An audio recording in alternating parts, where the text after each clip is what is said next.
Heroes or Villains, by H. K. Mayfield. Loyal Soldiers or Mercenaries. It is early September 1942, in war-torn Britain. In a secure military bunker, an assembled group of the Army's leading generals and commanders are waiting to hear a presentation from an officer in the Army Intelligence Branch. It concerns a possible covert military operation behind enemy lines. The British High Command contends that it could greatly benefit them in their battle with Germany. Major Anthony Stonebridge, a tall, thick-set and fit-looking fellow. The confident fair-haired man in his late 30s is addressing the group. He suggests a plan for an army operation to capitalize on the chance to steal a copy of the latest German war plans. The dossier of this information, which their intelligence sources have verified, contains suggested activities for military campaigns to be used by the Germans against the British and their allies, and is currently being held by a Nazi general in a secret location in occupied Poland. The assembled group is aware that they have very reliable information about the existence of these files from their Polish resistance force associates. The dossier is said to be in a basement strongroom of a factory and warehouse complex protected by the German army. The manufacturing and storage complex in the city of Warsaw is owned by a very wealthy Polish businessman who is collaborating with the Germans through his close personal Nazi friend. This same Nazi general thought it to be a safe covert location for the dossier to be kept while he was overseeing operations in occupied Poland. The plan that Major Stonebridge has in mind is to send a small military team behind enemy lines to break into and enter the basement of the stronghold and steal the dossier from the safe that houses it. He is asked by the panel how he thought that he could achieve this. Stonebridge explains that they have at their beck and call throughout the primary services thousands of specialist engineers who could easily blow open a safe with explosives. However, this could not be an option because an explosion would undoubtedly trigger an alarm. What was required was a small team of professional, proficient bank vault robbers, with the experience to break open a safe without the use of explosives or electronic drilling equipment. Men such as this, who could make use of the bare minimum of hand tools, and who were available and useful to the army, were thin on the ground.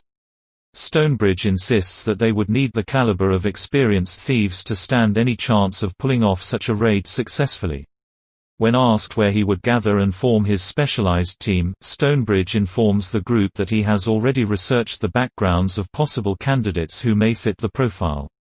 He has reduced his list of potential candidates to one specific group of experienced thieves and robbers, whom he considers highly recommended for the job.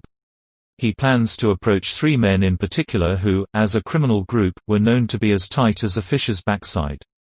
They had worked together as successful thieves and robbers since their teenage years. Their experience indicated that they were capable of pulling off such a mission, and they were already soldiers in the army. The only fly in the ointment was that they were serving sentences in a military prison after being found guilty of serious crimes. They had been active in the black market trading of stolen military goods for over 12 months. They had been informed on for their nefarious activities by some of their criminal colleagues in a deal for leniency for their parts in the ongoing scam. Major Stonebridge says that he is prepared to approach the said individuals with a proposition that he hopes will entice the trio to accept the intended mission. He adds that he can offer incentives to the men to seduce them into hopefully agreeing to volunteer for the task because there was no way that they could be ordered to take part in it. It had to be voluntary on their behalf.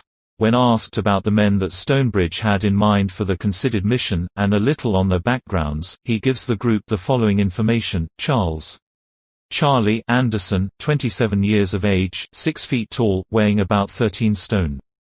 A qualified structural and mechanical engineer, rumored to be a top-shelf, prosperous, safe breaker, experienced in bank vault robbery, known for his dry sense of humor. Then, Bernard Macker McCormick, 27 years of age, 6 feet tall, weighing about 14 stone. A qualified electrical engineer specializing in alarm and early warning systems, known for his harmless sarcastic humor.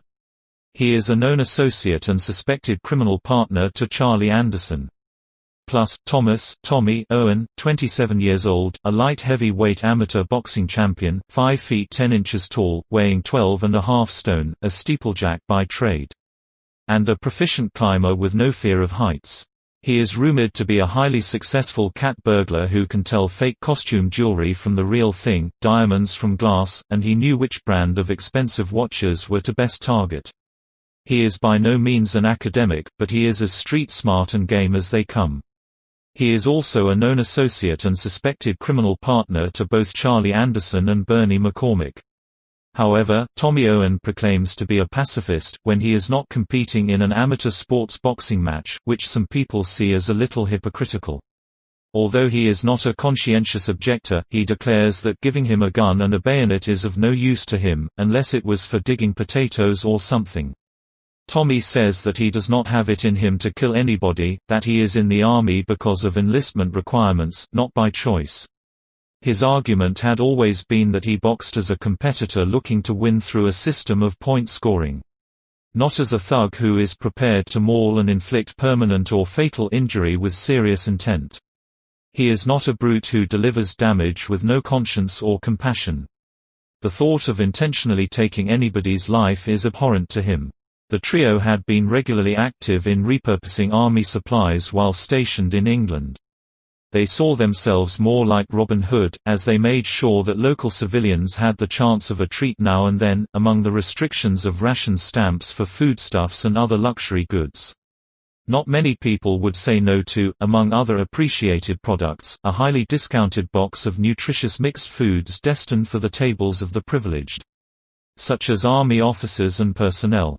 Or to blankets to stave off the cold when having to shelter in cold, dank, air raid shelters. They did not see themselves so much as being anti-military or anti-establishment but were accused by the authorities of being as bad as saboteurs and looters. They were, after all, habitual thieves who would take advantage of any opportunity to make a quick and easy profit, during wartime or not. The three men are each currently serving a 10-year sentence for their crimes. The fact that they had beaten and severely injured some military police while being arrested for robbing an army goods warehouse was the reason for their lengthy sentences. At this point, they had barely served 12 months. Therefore, they still had approximately 6 years left to serve, provided that they earned their one-third remission for good behavior. Their earliest expected release date would not be until 1947, or later if they broke any of the prison rules. The beginning of their incarceration had been somewhat turbulent. When first arriving at the prison, after being processed and issued with prison clothing. They had then settled in to have their prison lunch. It was after finishing lunch when the trio was making their way back to their cell block when some other inmates confronted the trio. These criminals were friends of the men who had informed on the trio. These men were trying to stand over the trio. They told Charlie, Bernie and Tommy that if they were considering any comebacks on their informer friends, they, in turn, would have to face the consequences and would become the victims. Charlie said nothing and did no more than raise a slice of fresh lemon held in his hand that he had received with the fish that he had just eaten for his lunch. He had wanted to keep the slice of lemon to clean something with, in his cell. Folding the fresh slice of lemon between his thumb and his forefinger, Charlie pointed it carefully at his antagonist's eye. He squeezed the lemon firmly, sending a quick spray of fresh lemon juice droplets into the eye, stinging severely enough to cause the antagonist to call out in discomfort and shock. While reaching for his painfully stinging eye, in some effort to protect it and comfort it somehow, he momentarily dropped off trying to intimidate Charlie. Charlie wasted no time in following up his initial action by rising on one leg, lifting his other knee and then sending his foot crashing into the gonads of the startled antagonist, knocking him back to sprawl on the cell block floor. This action had then ignited and urged both Bernie and Tommy, who joined in the attack on the mug antagonists and severely set about beating them. A wild brawl had erupted until it was subdued by the MPs.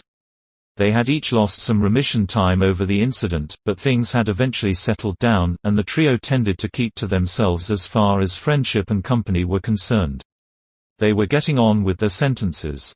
Major Stonebridge has to wait a little while before he is permitted to approach the possible volunteers and to put his case and request to them. A meeting has to be arranged for Stonebridge. And he could then talk to the men at a private meeting at the jail. The trio in question is securely assembled, but not handcuffed, in a small office-like room, bare, apart from a table and 4 chairs. They only know that they are awaiting the arrival of a visiting senior army officer. They know not why. Major Stonebridge arrives and is escorted to the room, holding the trio of prisoners. When he enters the room, the three men automatically stand to attention and salute, recognizing Stonebridge's rank. He invites them to take a seat and introduces himself to them as they do so. He informs them that he is there to make them an offer that they may wish to consider. Charlie Anderson comes straight to the point and asks him politely, "Major, sir, what is this visit all about?" Stonebridge takes a seat at the table with the prisoners. He removes his uniform cap and gets right down to the reason for his visit. He tells them that he has already researched and noted each of their backgrounds and criminal records. He knows what they are and that they could be beneficial to him, the British government and the military, concerning national security. He informs the trio that they are strongly advised not to discuss this meeting, or to disclose the reason for it, to any other prisoners or staff at the prison. He explains his requirements for the services of men like themselves, and he pulls no punches when explaining in full detail what would be involved in the proposed mission. They will be either dropped by air or taken behind enemy lines, where they will have one target only, to make their way to the city of Warsaw, with the help of Polish resistance members. There they are to breach the basement of a targeted warehouse and remove any books, diaries, journals, dossiers, documentation or apparent data from within the safe where they are secured. They are then to make a successful escape with the prize. Stonebridge makes it quite clear that neither he nor the British authorities have any interest in any other items, such as money, jewelry or valuables that may be in the safe. The trio could decide what may happen to any such items if discovered while retrieving all the paperwork.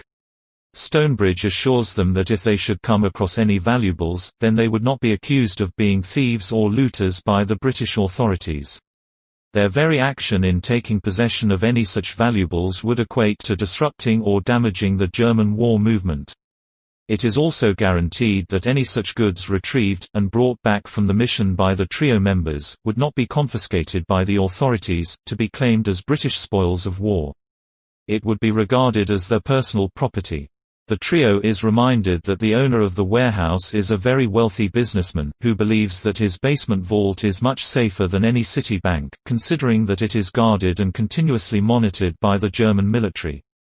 Therefore, it is very likely that he would store his more valuable possessions in the warehouse safe.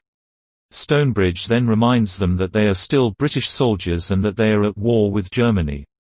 Therefore, if they should have to kill anybody while trying to perform the mission, then that would be entirely permissible and not classified as murder or manslaughter by the British authorities.